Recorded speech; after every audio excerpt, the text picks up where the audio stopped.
வணக்கம் ஃப்ரெண்ட்ஸ், இன்றைக்கி நம்ம தோசை ஊற்றுறது எப்படின்னு பார்ப்போம். இது தெரியாமல் கூட நிறைய பேர் இருக்காங்க. பிஞ்சிட்டு வரும்னு சொல்லியிருக்காங்க. நான் வீடியோஸில் பார்த்துருக்கேன். அவங்களுக்காக தான் இது, பேச்சுலர்ஸ்க்காகவும். ஃபஸ்ட்டு தோசை அடுப்பு பற்ற வச்சு தோசை கல்லில் சூடு ஏற்றிடுங்க. என் தோசைக்கல் ஆல்ரெடி வச்சுட்டு நல்லா சூடு வச்சு மாவு வந்து இட்லி மாவு வந்து கொஞ்சம் கட்டியாக இருக்கும். நம்ம அந்த மாவில் கொஞ்சம் தண்ணி ஊற்றி கரைக்கணும். தோசை மாவுனா கொஞ்சம் லூஸாக தான் இருக்கணும். சரிங்களா? இப்போது 2 கரண்டி மாவு ஊற்றணுங்க. ஃபஸ்ட்டு ஒரு கரண்டி, ரெண்டாவது ஒரு கரண்டி ஊற்றுங்க. ஊற்றிட்டு நல்லா தேய்ச்சி விடணும்.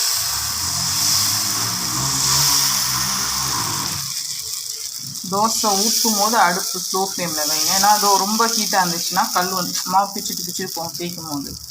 அது ஊற்றும் போது ஸ்லோ ஃப்ளேமில் இருக்கணும். ஊற்றிட்ட பிறகு ஹை ஃப்ளேம் வைங்க. தோசை நல்லா ஓட்டையாக வரணுங்க. அதுதான் முக்கியம்.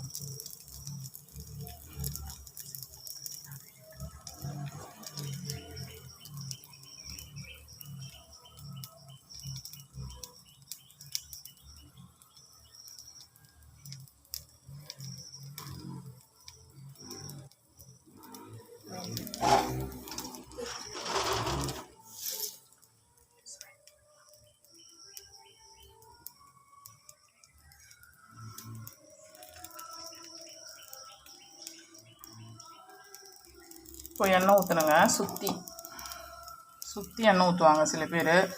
ஆனால் இந்த ஓட்டெல்லாம் ஊற்றணுங்க நடு. அப்போ தான் நல்லா நமக்கு ஒட்டிக்காமல் நல்லா வரும். நடு ஓட்டையெல்லாம் கொஞ்சம் ஊற்றணும். இது குட்டி ஸ்பூன் தான். அதில் கொஞ்சமே எடுக்க நிறைய எண்ணெய் ஊற்றுறான்னு நினச்சிக்கிங்க.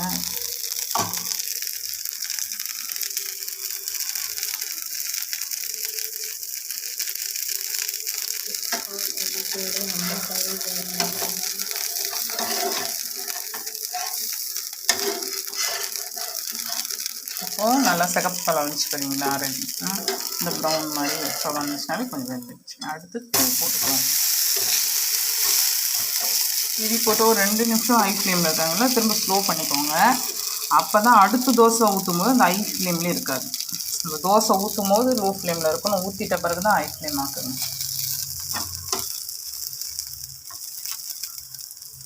ஒரு 2 மினிட்ஸ் விட்டிங்கனாலே போதும், வெந்துடும்.